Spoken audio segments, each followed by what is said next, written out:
Assalamualaikum warahmatullahi wabarakatuh. Selamat pagi, selamat siang, dan selamat malam untuk teman-teman kita semua.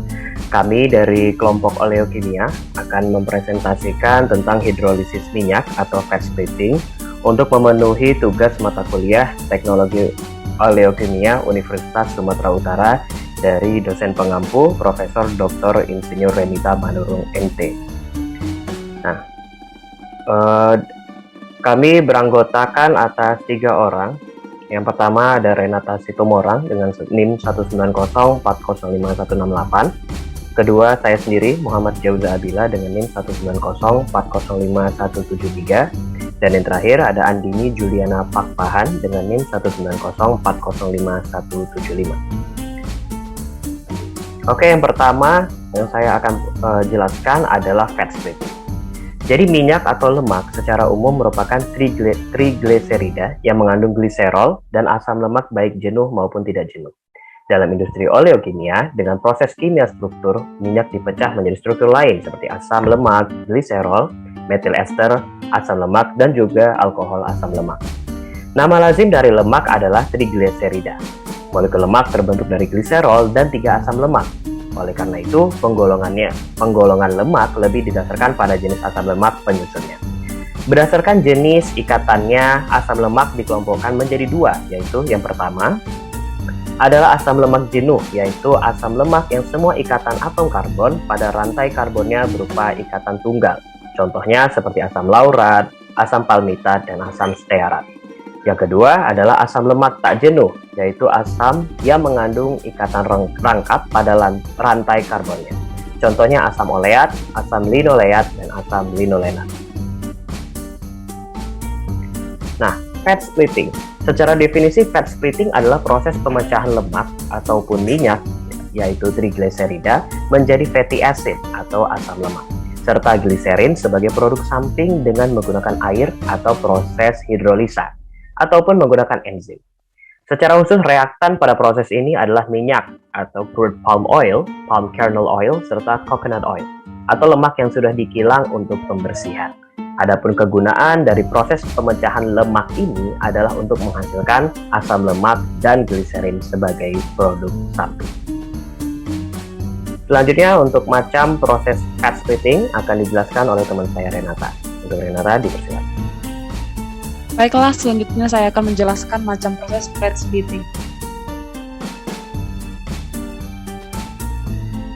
Berikut adalah gambar di mana minyak atau lemak menggunakan fat splitting melalui 2 proses, yaitu proses hidrolisa dan enzimatik. Di mana proses hidrolisa ini terdiri atas 3 proses, yaitu Witzel proses, batch autoclave proses, sama continue proses. Yang pertama adalah proses Witzel, di mana proses ini yang mulai dikembangkan pada pemisahan lemak. Proses ini masih menggunakan cara yang sederhana, disebabkan murah serta kemudahan dari instalasi dan operasi. Tetapi proses ini membutuhkan energi yang sangat besar dan kualitas produk yang rendah. Proses pemisahan menggunakan reagen Witzel dan asam sulfat sebagai katalis dalam hidrolisis. Reagennya adalah campuran dari oleic atau asam lainnya dengan naftalen tersulfonasi. Pada gambar ini dapat kita lihat bahwa di mana lemak, air, dan asam sulfat 1-2% dan reagen Witzel 0,75-1,25% itu dimasukkan ke dalam sebuah tong tahan asam atau dapat kita katakan sebagai reaktor yang tahan korosif. Dan campuran lemak, air, asam sulfat, dan reagen Witzel ini dipanaskan di dalam reaktor yang tahan korosif pada suhu 100-105 derajat Celcius, di mana percobaan ini dilakukan sampai 2-4 kali. Nantinya pada proses akhir campuran tersebut akan ditambahkan dengan air yang dimana akan menghasilkan gliserin dan air. Untuk menghasilkan gliserin maka dilakukan pemanasan atau pendidihan supaya air pada campuran itu tersebut hilang, maka dihasilkan gliserin.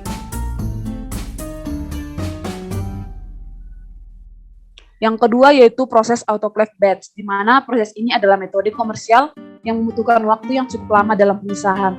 Asam yang disediakan harus dalam jumlah yang cukup banyak untuk menghasilkan zat like chloride. Proses ini lebih cepat dibandingkan dengan proses Witzel butuh waktu selama 6-10 jam sampai selesai. Pemisahan menggunakan katalis atau zinc Mg atau kalium oksida. Dari semua katalis yang paling aktif adalah zinc. Sekitar 2-4% katalis digunakan dan sejumlah dari serbuk zinc ditambahkan untuk meningkatkan warna dari asam lemak. Seperti pada gambar ini, pada proses autoclave batch itu kita menggunakan sebuah silinder. Dalam prosesnya di mana lemak dan air serta katalis 2-4%, yaitu katalis zinc dimasukkan ke dalam steel autoclave atau tabung yang berbentuk silinder, kemudian kita didihkan atau steam sampai pada suhu 150 sampai 175 derajat Celcius, di mana nantinya pada waktu 5 sampai 10 hari terjadi pemisahan, yaitu menghasilkan fatty acid dan glycerol. Dan fatty acid ini terpisah kembali menjadi dua fasa, yaitu fatty acid dalam waste dan impurities.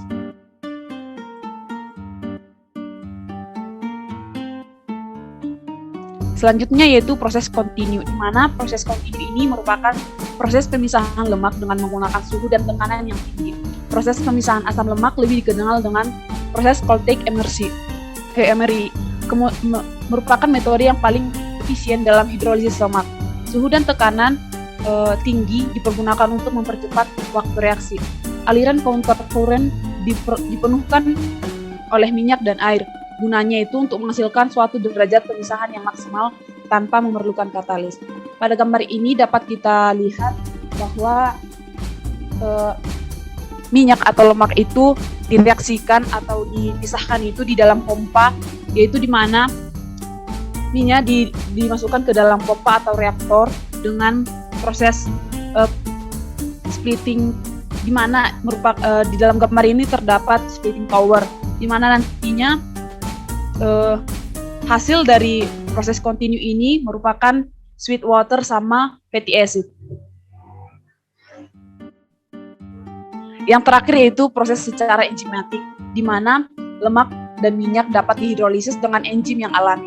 Pemisahan lemak dan minyak ini digunakan dengan enzim lipase. Pada gambar ini, di mana terdapat gliserida dengan rumus umum seperti yang kita ketahui, dipecah dengan enzim lipase menghasilkan digliserida. Kemudian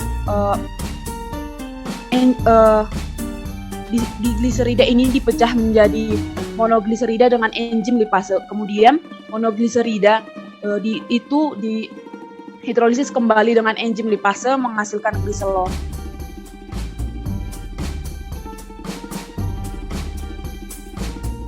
Selanjutnya akan dibahas oleh teman kami yaitu Andi. Untuk pembahasan selanjutnya yaitu keuntungan dan kerugian dari keempat proses tadi. Di mana keuntungan pada proses Twitchell, yang pertama suhu dan tekanan rendah, yang kedua bisa untuk skala lab, yang tiga investasi awal relatif ringan. Untuk proses autoclave batch, yang pertama dapat diadaptasi untuk skala kecil, dua investasi awal lebih murah daripada continue proses, tiga lebih cepat daripada Twitchell proses. Untuk proses kontinu, keuntungannya tidak butuh ruang luas, kualitas produk seragam, perolehan lebih tinggi, konsentrasi lebih tinggi, biaya murah untuk operasi, dan karena otomatis pengendaliannya mudah. Selanjutnya untuk enzimatik, keuntungannya perolehan tinggi dan lebih ramah lingkungan hidup. Untuk kerugiannya pada proses Twitchell, penanganan katalis butuh waktu lama, stok bahan baku kurang bagus, terpaksa dirafinasi agar tidak diracuni oleh katalis. Pada proses batch autoclave, kerugiannya investasi awal agak tinggi, penanganan katalis, waktu reaksi lebih lama daripada continue proses, biaya tenaga kerja tinggi, dan perlu lebih dari satu tahap. Pada proses kontinu, kerugiannya yang pertama investasi awal tinggi, dua suhu dan tekanan tinggi, tiga tingkat penanganan yang dibutuhkan tinggi. Pada proses enzimatik, kerugiannya waktu yang lama diikuti investasi biologi mahal.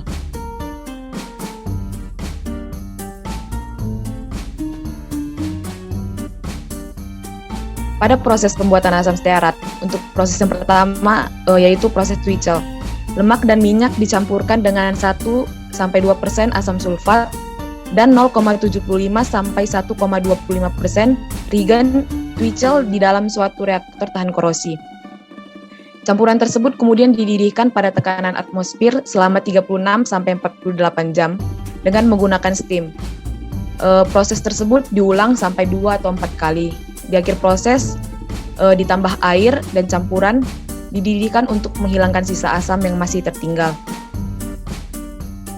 Selanjutnya proses autoclave batch, yaitu lemak atau minyak, air dan katalis dimasukkan ke dalam sebuah autoclave berbentuk silinder dengan panjang diameter 1220 sampai 1829 mm dan tinggi 6 sampai 12 meter.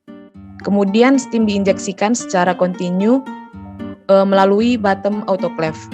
Hal ini dimaksudkan untuk menaikkan tekanan di dalam autoclave sampai mencapai 1135 kilopascal.